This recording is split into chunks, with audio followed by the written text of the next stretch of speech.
In the summer of 1752, in a tunnel being dug beneath the volcanic rock of Herculaneum on the Bay of Naples, a team of workers employed by the King of Naples encountered something that looked, at first glance, like a pile of charcoal. The foreman almost ordered it thrown away. He did not. Something about the shape, the specific cylindrical regularity of the dark objects, their arrangement in rows on what had once been shelves, the way they held their form despite being carbonized to something resembling burnt wood, made someone pause long enough to look more carefully. The objects were not charcoal. They were rolls. Ancient rolls. Ancient papyrus rolls that had been carbonized by the volcanic heat of the 79 CE eruption of Vesuvius, the same eruption that had buried Pompeii, and preserved in the specific airless environment of the sealed volcanic deposit for nearly 17 centuries. They were books. The only library from the ancient world to survive intact. What the workers had stumbled into, and almost destroyed, was the private library of a Roman villa of extraordinary luxury and extraordinary intellectual ambition, buried under 20 meters of volcanic rock since the morning that Vesuvius had changed the world.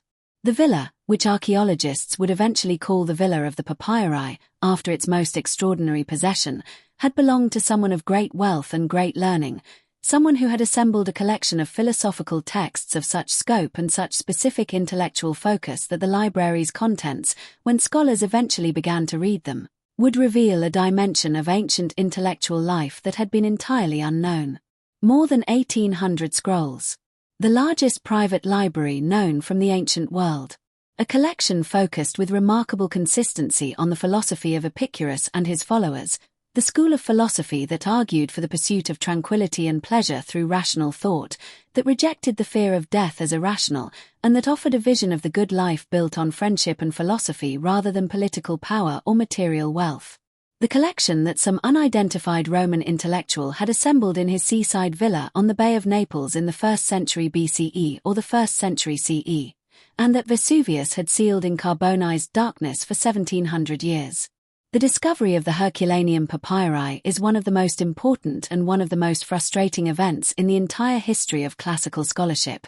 Important because what the scrolls contain has expanded the known corpus of ancient literature and philosophy in ways that scholars are still working through. Frustrating because the specific condition of the scrolls, carbonized, fragile, prone to disintegrating at the touch, has made reading them one of the most technically challenging problems in the history of document conservation, a problem that has taken 270 years to begin solving and that artificial intelligence is only now, in 2023 and 2024, beginning to crack. But before the scrolls and before the villa and before the specific intellectual world of Roman Epicurean philosophy that the library represents, there was Herculaneum. And Herculaneum was a different kind of city from Pompeii. Herculaneum was smaller, approximately 4,000 to 5,000 permanent residents, compared to Pompeii's 20,000. It was wealthier, on average, a resort town whose proximity to the Bay of Naples and whose spectacular views made it a preferred location for the summer villas of the Roman elite, the wealthy senators and equestrians and philosophers who wanted a beautiful place to think and to entertain and to be seen in the right company. The specific social character of Herculaneum, more upper class, more intellectually cultivated, more oriented toward the philosophical and literary culture of the Roman aristocracy, is visible in the archaeological record in the quality and the sophistication of the luxury goods and the artwork that have been found in its ruins. The Villa of the Papyri, situated outside the city walls of Herculaneum on a cliff above the sea, its gardens and its terraces and its swimming pool occupying an area of approximately 3,000 square meters, was the grandest private residence yet found in the ancient Roman world. Its plan was reconstructed from the tunnels that the 18th century Bourbon excavators drove through the volcanic deposit, and the specific grandeur of what those tunnels revealed. The library, yes, but also an extraordinary collection of bronze and marble sculpture, including portraits of the Greek philosophers and Hellenistic rulers that were clearly assembled to make a specific statement about the villa's owner's intellectual and cultural allegiances, made the Villa of the Papyri one of the most discussed and most debated archaeological sites of the 18th and 19th centuries. The identity of the villa's owner is the most persistently debated question in Herculaneum scholarship. The most widely accepted candidate is Lucius Calpurnius Piso Cessaninus, Julius Caesar's father-in-law, a wealthy Roman senator and patron of the Epicurean philosopher Philodemus of Gadara, whose works constitute the majority of the philosophical texts in the library. If Piso was the owner, and the specific combination of his known Epicurean sympathies, his close relationship with Philodemus, and the timing of the villa's construction make the identification plausible, then the villa of the papyri was not merely a wealthy man's reading room but the intellectual headquarters of the Roman Epicurean movement in the 1st century BCE, the specific place where Philodemus worked and wrote and taught, and where the relationship between Greek philosophical tradition and Roman aristocratic culture was being negotiated at the highest possible level. The attempt to read the scrolls began almost immediately after their discovery, and produced almost immediately the specific heartbreaking challenge that has defined the Herculaneum Papyri project ever since. The scrolls were carbonized. Not merely darkened by age or damaged by moisture, carbonized, turned to carbon by the specific heat of the pyroclastic flow that had passed through the villa on the morning of the eruption, a heat sufficient to cook the organic material of the papyrus and the ink into a black brittle substance that looked like charcoal and behaved like charcoal when touched. The 18th century scholars who first attempted to read the scrolls tried unrolling them. The results were catastrophic. The carbonized papyrus, which had been held in shape by the pressure of the volcanic deposit around it, disintegrated when that pressure was released and the rolling and unrolling attempted. Fragments fell. Text was lost. Some scrolls were destroyed entirely in the attempt to read them. Antonio Cocchi, one of the early scholars who examined the scrolls, described the experience as trying to unroll burnt newspaper, and the specific accuracy of the metaphor is evident in the specific problem. The carbonized papyrus was structurally intact only as long as it was not disturbed, and the very act of accessing its contents destroyed the physical structure that contained them. The Officina dei Papyri, the papyrus workshop established by the Bourbon court in Naples to work on the scrolls, developed over decades a series of increasingly sophisticated techniques for unrolling the carbonized material. The most important was the device invented by Antonio Piaggio, a mechanism that applied minimal, precisely controlled tension to the scroll, slowly separating the layers of carbonized papyrus over days or weeks rather than the catastrophic rapid unrolling that destroyed everything it touched. The Piaggio machine, whose basic mechanical principles are still visible in the modern unrolling equipment used at the National Library of Naples where the surviving scrolls are housed, was a masterpiece of patient mechanical ingenuity, applying the specific insight that the carbonized papyrus could be separated if the tension was applied slowly enough and precisely enough to overcome the adhesion between layers without exceeding the structural strength of the carbonized material. Even with the Piaggio machine, the unrolling was agonizingly slow and agonizingly incomplete. The specific damage pattern of the carbonized scrolls, layers fused together unevenly, the inner layers often more completely carbonized than the outer layers, the specific mechanical failure modes of the carbonized material varying unpredictably across the surface, meant that even the most careful unrolling recovered only partial text, with gaps and missing sections that turned the reading of the recovered material into a puzzle of extraordinary complexity. The texts that were recovered, approximately 300 scrolls have been at least partially read, out of more than 1,800 identified, revealed a philosophical library of extraordinary scope. The majority of the readable texts are works of Philodemus of Gadara, the Epicurean philosopher whose relationship with Piso, if the identification is correct, gave the library its specific intellectual character. Philodemus wrote treatises on rhetoric, music, poetry, the good manager, the frank critic, death, anger, piety, and a range of other topics that collectively constitute the most extensive surviving body of Epicurean philosophical writing in existence. Before the Herculaneum Papyri, the philosophical works of Epicurus himself were known almost entirely through the summaries and the quotations preserved in other ancient authors. Diogenes Laertius's 3rd century CE History of Philosophy, Cicero's Philosophical Dialogues, Lucretius's great poem De Rerum Natura. The actual texts of the Epicurean school were largely lost.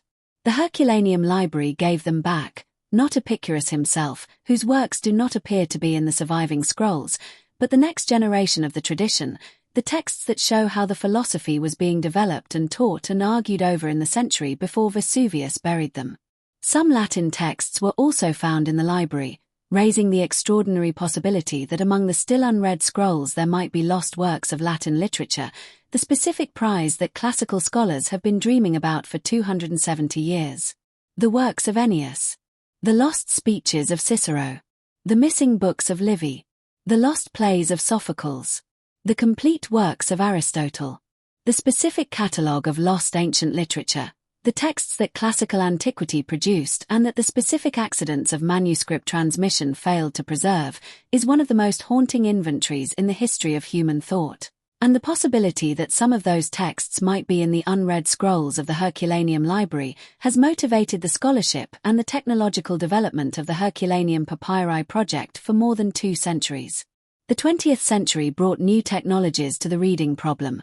Multispectral imaging that revealed text invisible to the naked eye by detecting the differential reflection of different wavelengths of light from the carbonized surface, infrared photography that improved the contrast between the carbon of the ink and the carbon of the papyrus substrate in ways that made previously unreadable text legible. The specific challenge remained. The ink and the substrate are both carbon, and distinguishing between them requires the most sophisticated imaging technology available.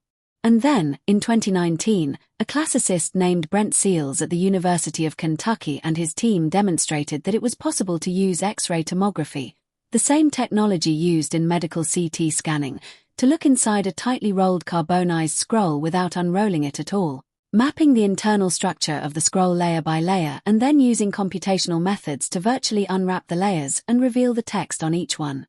The specific insight that made this possible was the discovery that the ink used in the Herculaneum scrolls, which had been assumed to be carbon-based ink similar to the substrate and therefore impossible to distinguish from it by X-ray, was in fact lead-based, containing enough metallic lead to show up in high-resolution X-ray scans with sufficient contrast against the carbon of the papyrus to be read.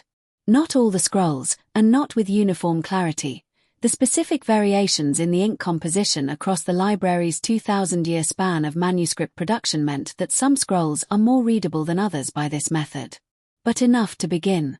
The Vesuvius Challenge, launched in 2023 by entrepreneur Nat Friedman and investor Daniel Gross, who offered prize money for the first team to read substantial portions of text from a sealed, unrolled Herculaneum scroll using X-ray data and machine learning, produced, in February 2024. The most extraordinary advance in Herculaneum scholarship since the first scrolls were unrolled with the Piaggio machine in the 18th century. A team of 3 competitors, Luke Fariter, a computer science student from the University of Nebraska who had won an earlier segment of the prize for reading the first word from the scroll data, Yesef Nader, an Egyptian biomedical engineering student studying in Berlin, and Julian Skilliger, a robotics student at ETH Zurich, submitted a reading of approximately 15 columns of text from a sealed Herculaneum scroll, using a combination of the X-ray tomography data and machine learning.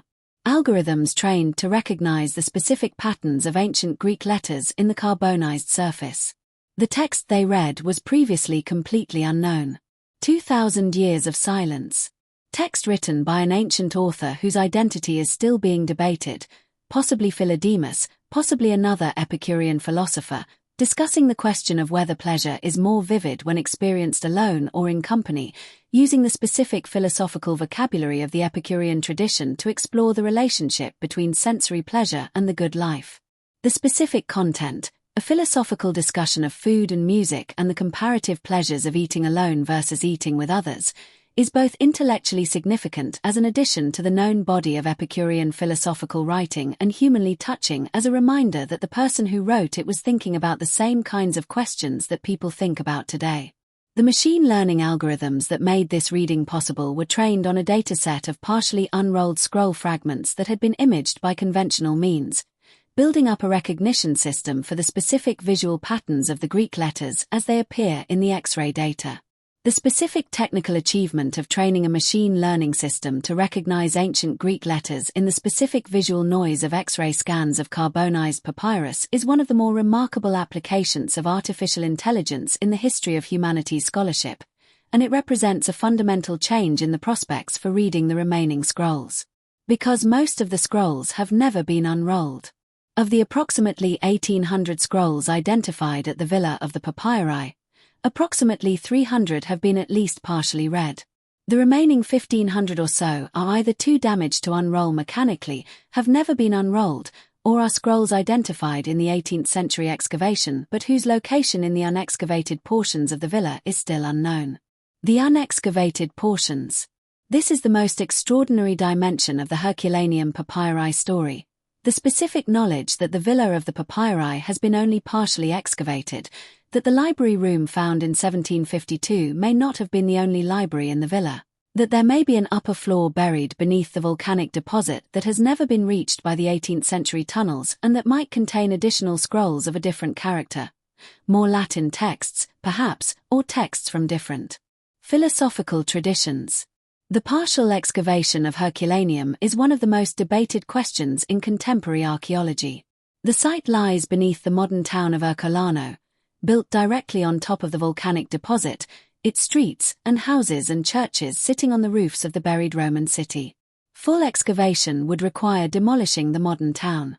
The specific ethical, practical, and financial questions this raises have not been resolved, and the buried portions of Herculaneum, including the unexcavated lower levels of the Villa of the Papyri, remain sealed under 20 meters of volcanic rock and a modern Italian town.